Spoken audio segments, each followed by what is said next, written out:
Swingers, or couples who consensually swap partners, often utilize symbols and codes to discreetly signal their openness to play, despite the taboo nature of their lifestyle.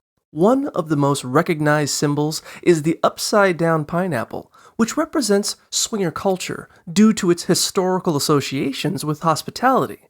However, it's important to note that not everyone with pineapple decor is a swinger. Pampas grass, particularly dried versions, has also gained popularity as a swinger symbol, while a black ring worn on the right hand serves as a subtle code among those in the know. Other symbols like pink flamingos are noted, especially on cruise ships, and suggestive garden gnomes may be used, though they are less common. White landscaping rocks have emerged in a specific gated community context, while hot tubs are often mistakenly associated with swinging due to their historical ties to social gatherings.